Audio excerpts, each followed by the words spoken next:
ఊజు అనే దేశంలో యోబు అనే ఒక మనిషి ఉండేవాడు. అతడు నిర్దోషుడు, నీతిమంతుడు, దేవునికి భయపడుతూ దుష్టతను విడిచిపెట్టినవాడు. యోబు దేవునిని హృదయపూర్వకంగా ప్రేమిస్తూ నీతిగా జీవించేవాడు. యోబు చాలా ధనవంతుడు. అతనికి అనేక గొర్రెలు, ఒంటెలు, ఎద్దులు మరియు సేవకులు ఉండేవాడు. అతనికి 7 కుమారులు, 3 కుమార్తెలు ఉండేవారు. అతని కుటుంబం శాంతిగా, ఆనందంగా జీవించేది. యోబు తన పిల్లలను ఎంతో ప్రేమించేవాడు.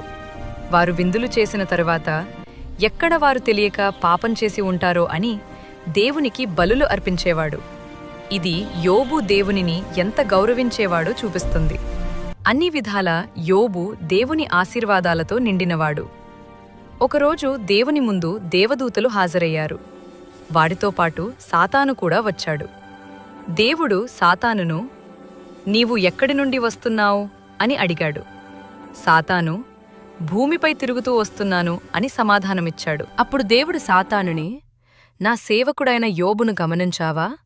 భూమిపై అతనిలాంటి నీతిమంతుడు మరెవ్వరూ లేరు" అని చెప్పాడు. సాతాను దేవునితో వాదిస్తూ, "యోబు నీకు భయపడ్డటానికి కారణం నీవు అతనిని ఆశీర్వదించినందువల్లే. అతని వద్ద ఉన్నవన్నీ తీసేస్తే అతడు నిన్ను శపిస్తాడు" అని అన్నాడు. దేవుడు యోబును పరీక్షించేందుకు అనుమతిచ్చాడు, కాని ఒక పరిమితి పెట్టాడు. యోబు సంపత్తిని తాకవచ్చు, కాని యోబు శరీరాన్ని హాని చేయరాదు అని ఆజ్ఞాపించాడు. అతి కొద్ది కాలంలోనే యోబు జీవితం పూర్తిగా మారిపోయింది. వరుసగా దూతలు వచ్చి భయంకరమైన వార్తలు చెప్పారు. అతని ఎద్దులు మరియు గాడిదలు దోచుకుపోయారు. గొర్రెలు అగ్నిలో నాశనమయ్యాయి. ఒంటెలు కూడా తీసుకుపోయారు. అతి భయంకరమైన వార్త చివరగా వచ్చింది. బలమైన గాలి కారణంగా ఒక ఇల్లు కూలిపోవడంతో యోబు పిల్లలందరూ మరణించాడు. ఈ వార్తలు విన్న యోబు తీవ్రమైన దుఃఖంలో మునిగిపోయాడు.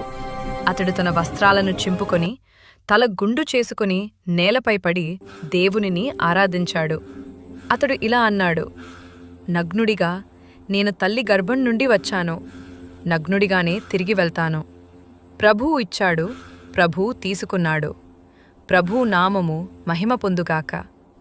ఈ అన్నిటిలో యోబు దేవునిపై తప్పు పెట్టలేదు.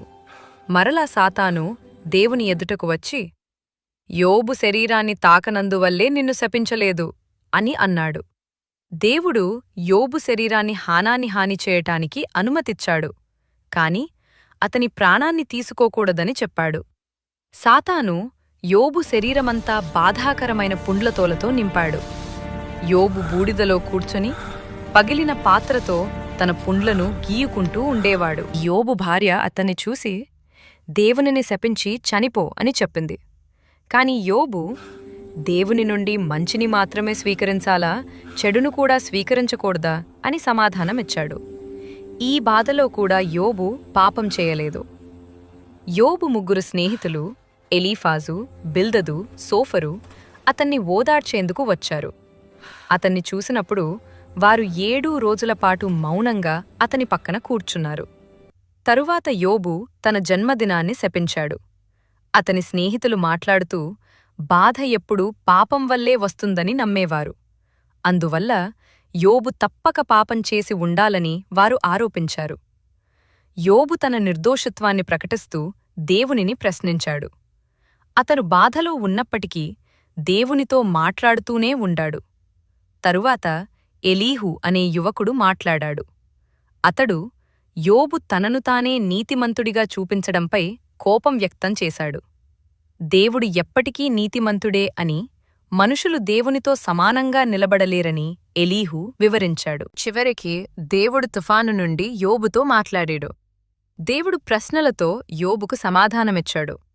సృష్టి, సముద్రాలు, నక్షత్రాలు, జంతువుల గురించి అడిగాడు. దేవుని జ్ఞానం మరియు శక్తి మనుషుల అవగాహనకు మించి ఉంటాయని యోబు గ్రహించాడు. అతడు వినయంతో పశ్చాత్తాపపడ్డాడు. యోబు ప్రార్థించిన తరువాత దేవుడు అతని స్నేహితులను గద్దించాడు. యోబు వారి కోసం ప్రార్థించాడు. దేవుడు యోబును 2 ఆశీర్వదించాడు. అతని జీవితం శాంతితో ముగిసింది. యోబు కథ మనకు ఇది నేర్పుతుంది: బాధ ఎప్పుడూ పాపం వల్లే రావలసిన అవసరం లేదు. దేవుడు సమాధానాలు ఇవ్వకపోయినా ఆయన తనను తానే మనకు చూపిస్తాడు. ఆశీర్వాదాలు ఉన్నా లేకపోయినా దేవుడు విశ్వసనీయుడే.